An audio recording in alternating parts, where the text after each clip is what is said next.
Hello friends, मैं हूं सन्मय प्रकाश और आप देख रहे हैं यूट्यूब चैनल सरकारी जॉब न्यूज़। आपका स्वागत है डेली करंट अफेयर्स वीडियो में। कई इंपॉर्टेंट टॉपिक है, टॉप 10 टॉपिक पे हम लोग बात करेंगे, अलग अलग उन सब पे चर्चा करेंगे आपके एग्जामिनेशन के लिए। तो शुरू करते हैं दोस्तों। और पहला क्वेश्चन बहुत ही महत्वपूर्ण है। नए संसद भवन में लोकसभा अध्यक्ष की कुर्सी के पास सिंगोल रखा जाएगा। तो ये राजदंड नए राजा को देने की परंपरा किस साम्राज्य में थी? आंसर होगा इसका चोल साम्राज्य में। ठीक है, क्या है? चोल साम्राज्य। न्यूज़ देख रहे हैं आप। देखिए, संसद भवन की जो नई बिल्डिंग है, संसद की नई बिल्डिंग, उसका उद्घाटन होगा 28 मई को। प्राइम मिनिस्टर नरेंद्र मोदी करेंगे और इसी दिन लोकसभा के जो स्पीकर हैं यानी अध्यक्ष, उनकी कुर्सी के बगल में राजदंड यानी सिंगोल रखा जाएगा।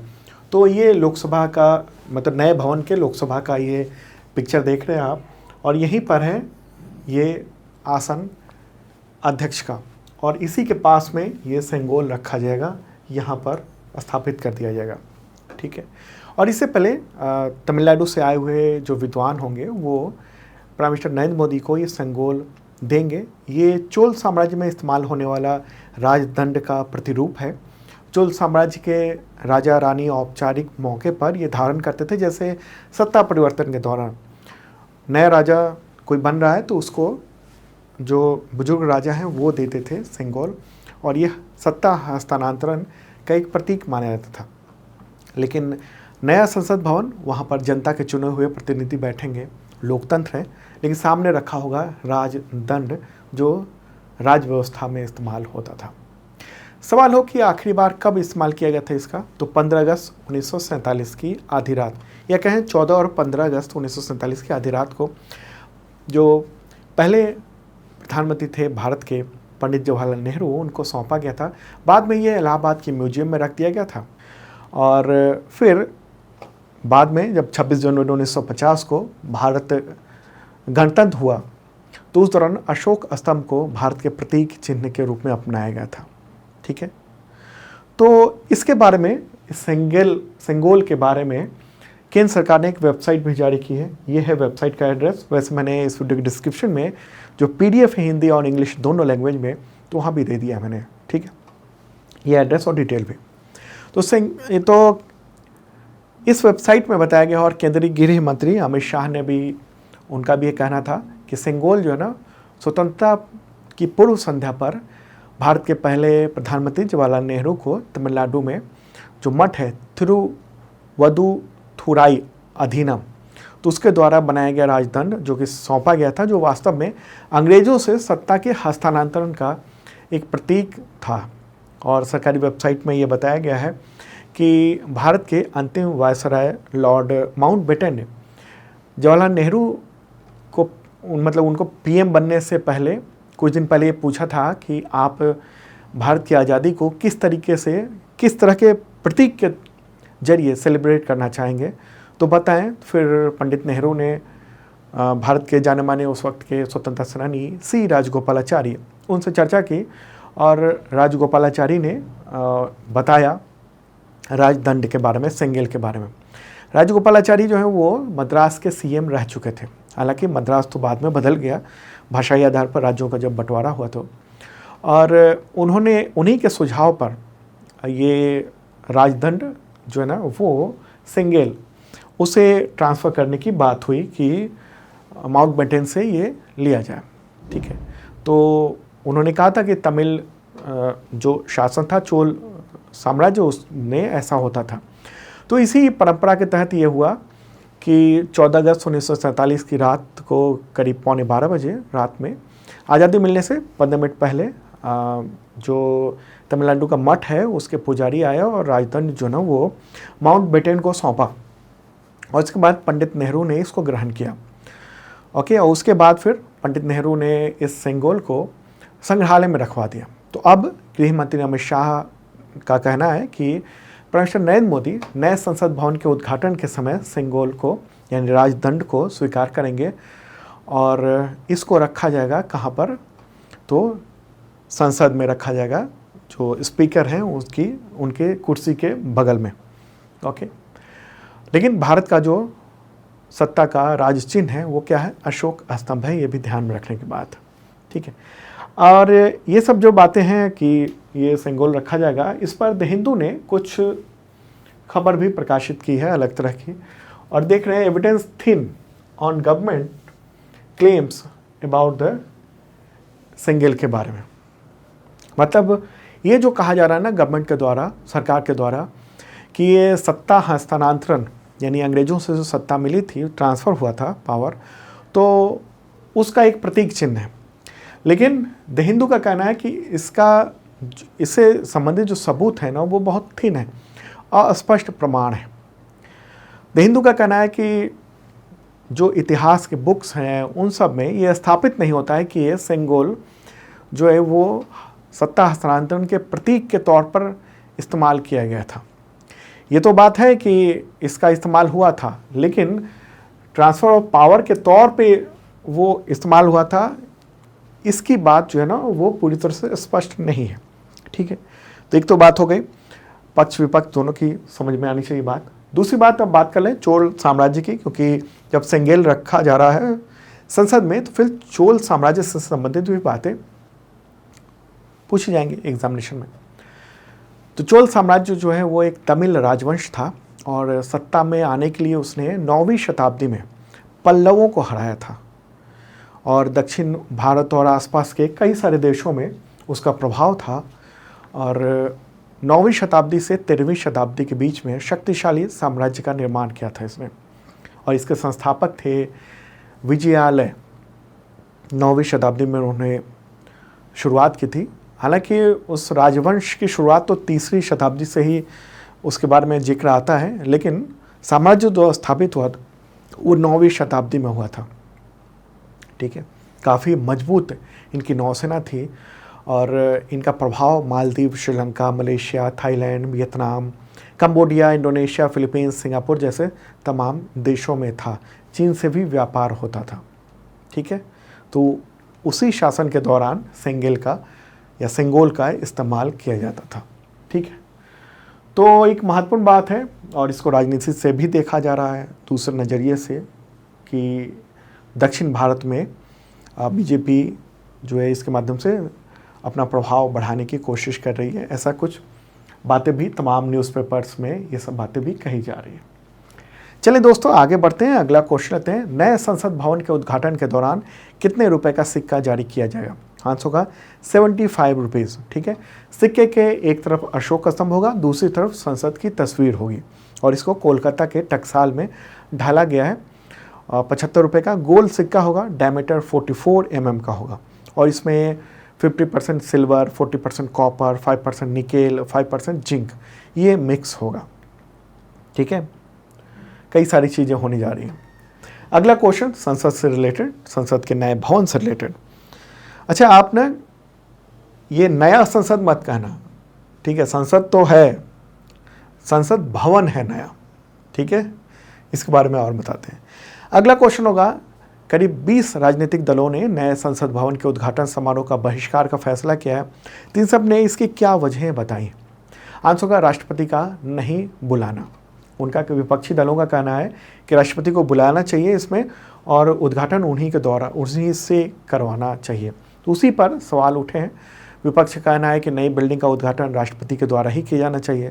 दरअसल संसद के 3 हिस्से होते हैं, राष्ट्रपति, राज्यसभा और लोकसभा, तीनों मिलकर संसद बनता है।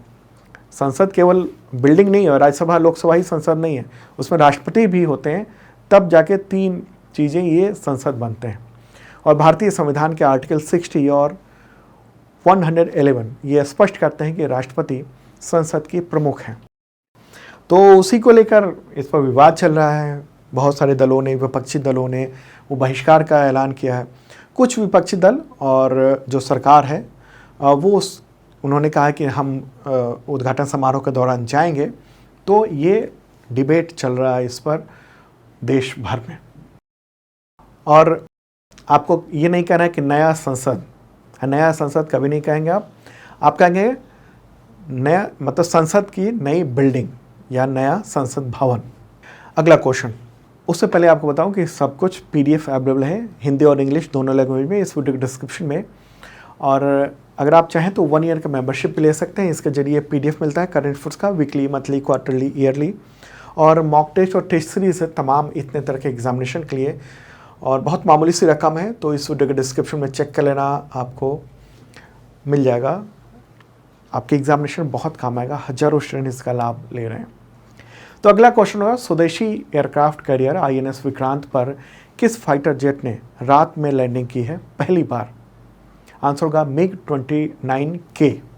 ठीक है, MiG-29K। तो इंडियन नेवी ने इसका वीडियो शेयर किया है। ये अंधेरे का, रात का ये सीन है, कुछ दिख रहा होगा आपको, मुझे उम्मीद है। तो ये चुनौतीपूर्ण था, ये रात में एयरक्राफ्ट का लैंडिंग करना। ये इस तरीके से ये फोटोग्राफ देख रहे हैं लैंडिंग के बाद का। जोखिम बड़ा होता है। क्यों मुश्किल होता है? दरअसल एयरक्राफ्ट कैरियर की खुद की स्पीड होती है 40 से 50 किलोमीटर प्रति घंटा, और फाइटर जेट की स्पीड आमतौर पर 250 किलोमीटर प्रति घंटे के आसपास होती है।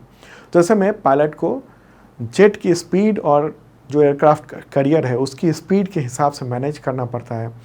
और फ्लाइट डेक पर, यानी डेक जो है उस पर लैंडिंग के दौरान जेट के टेल हुक नीचे फंसता है और उसकी वजह से अचानक उसकी रफ्तार ज़ीरो हो जाती है। और रात में ये सब करना तो कठिन होता है, दिन में उतना कठिन नहीं होता है, लेकिन रात में ये करना बड़ा मुश्किल काम होता है। तो पहली बार ऐसा हुआ है कि एयरक्राफ्ट कैरियर पर रात में ये जो लड़ाकू विमान है वो उतरा है वहाँ पर। ठीक है, INS विक्रांत पर। ओके, तो ये महत्वपूर्ण बात है। INS विक्रांत, उसका निर्माण कोचिन शिप यार्ड लिमिटेड ने किया था, और ये वारशिप डिज़ाइन ब्यूरो ने इसका डिज़ाइन किया था। और इस पर उतरा कौन सा? तो MiG-29K। ठीक है, 45 MiG-29K इंडिया ने रूस से खरीदे हुए हैं। आगे बढ़ते हैं, अगला क्वेश्चन लेते हैं। अंतरिक्ष में जाने वाली सऊदी अरब की पहली महिला कौन बनी है? आंसर होगा रैयान बरनावी। रैयान बरनावी नाम है उसका। ठीक है, और न्यूज़ और फोटोग्राफ देख रहे हैं आप, सऊदी अरब की हैं, और पहली महिला एस्ट्रोनॉट बनी है सऊदी अरब की, दुनिया की नहीं, पहली। ठीक है, तो कैसे वो पहुंची? तो स्पेस एक्स के फाल्कन 9 रॉकेट के जरिए ये पहुंची हैं 21 मई को। सऊदी अरब की रैयाना बरनावी समेत 4 लोग पहुंचे हैं। कहाँ पर पहुंचे हैं? ये सभी इंटरनेशनल स्पेस स्टेशन पर पहुंचे हैं। ठीक है, तो टोटल 4 लोग हैं, ये सब पहुंचे। सऊदी अरब को भी मैप में देख लेते हैं। सऊदी अरब कहाँ पर है मैप में? ये तो रहा प्यारा भारत, और सऊदी अरब यहाँ पर रहा, ये वाला हिस्सा। ठीक है, और हाँ, सऊदी अरब ने जो ये काम किया है, महिला को भेजा है, उससे दरअसल वो अपनी रूढ़िवादी जो छवि है, महिला विरोधी जो छवि थी, उसको बदलने का एक तरह से प्रयास माना जा रहा है कि एक महिला को अंतरिक्ष यात्री बनाकर भेजा गया। ठीक है, वहाँ 2018 में ही ड्राइविंग लाइसेंस का अधिकार मिला था महिलाओं को, तो अपने आप को बदलाव करने की कोशिश कर रहा है, दिखा रहा है सऊदी अरबिया। अगला क्वेश्चन, भारतीय रेलवे ने किस पड़ोसी देश को 20 से अधिक रेल इंजन सौंपे हैं ब्रॉड गेज के? आंसर होगा बांग्लादेश। ठीक है, बांग्लादेश को सौंपा गया है मई में ही, इसी महीने, और ये उस प्रोग्राम का फोटोग्राफ रहा।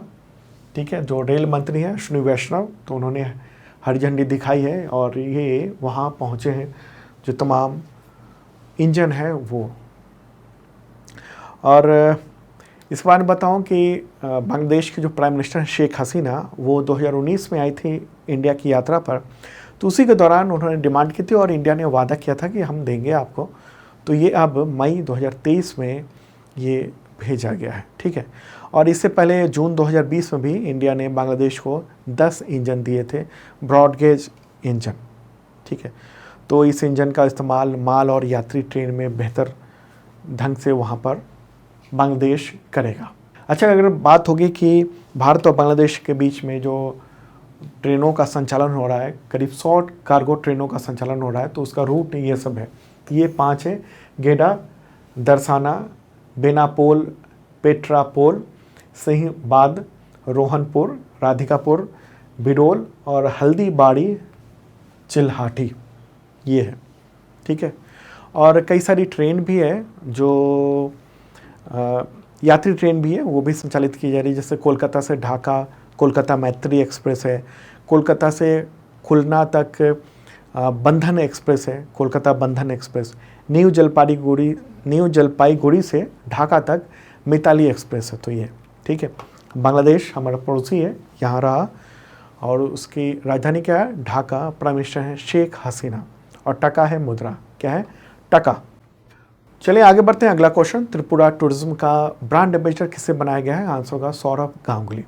ठीक है, सौरभ गांगुली को त्रिपुरा क्रिकेट का ब्रांड एम्बेसडर बनाया गया है। त्रिपुरा के मुख्यमंत्री कौन है? तो माणिक साहा। गवर्नर है सत्यदेव नारायण आर्य, और राजधानी है अगरतला। त्रिपुरा मैप में अगर देखेंगे कहाँ पर है, तो यहाँ रहा मैप में ये त्रिपुरा। अगला question, world athletics men's javelin ranking जो मई 2023 में जारी हुई, उसमें नंबर 1 खिलाड़ी कौन है? आंसर है नीरज चोपड़ा। शानदार खिलाड़ी, और उन्होंने नंबर 1 स्थान प्राप्त कर लिया है। ये रैंकिंग जारी हुई है मई में, और इसमें उनको 1155 अंक मिले हैं, और टॉप स्थान पर हैं वो। ठीक है। वर्ल्ड चैंपियन एंडरसन पीटर्स वो दूसरे स्थान पर है। ठीक है। तो नीरज चोपड़ा एक इम्पॉर्टेंट एथलीट है, भाला फेंक के यानी जेवलिन थ्रो के, और टोक्यो ओलंपिक में उन्होंने गोल्ड मेडल जीतकर इतिहास रच दिया था। ओके, उसके बाद से कई सारे रिकॉर्ड उन्होंने बनाए हुए हैं। अगला क्वेश्चन, वर्ल्ड थायराइड डे कब मनाया जाता है? आंसर होगा इसका 25 मई को। ठीक है, 25 मई को मनाया जाता है। थायराइड जो ना वो तितली के आकार की ग्रंथि होती है गले पे, इस जगह पर, और थायराइड हार्मोन अगर कम हो गया या ज़्यादा हो गया तो उससे बॉडी पर बहुत बुरा असर पड़ता है। अगला क्वेश्चन, गैर स्वशासी क्षेत्रों के लोगों के साथ एकजुटता का अंतर्राष्ट्रीय सप्ताह कब से कब तक मनाया जाता है? आंसर होगा 25 से 31 मई तक। और इस दिन को किसने घोषित किया हुआ है? इस दिन को घोषित किया हुआ है संयुक्त राष्ट्र ने। ओके, उद्देश्य यही कि गैर स्वशासी जो प्रदेश हैं वहाँ पर भूमिहीन सहित जो प्राकृतिक संसाधन है उसका उपयोग वो लोग खुद कर सकें। अगला क्वेश्चन, अंतर्राष्ट्रीय गुमशुदा बाल दिवस कब मनाया जाता है? International missing children's day. Answer होगा 25 मई को मनाया जाता है। तो दोस्तों ये था महत्वपूर्ण करंट अफेयर्स। कैसा लगा कमेंट बॉक्स में आप बता सकते हैं। कल मिलेंगे ज़रूर ताज़ा तरीन करंट अफेयर्स के साथ। 2 दिनों का होगा कल का। ओके, और जिन लोगों ने सब्सक्राइब नहीं किया ज़रूर कर लेना, बेल आइकन दबाना मत भूलना। बाय।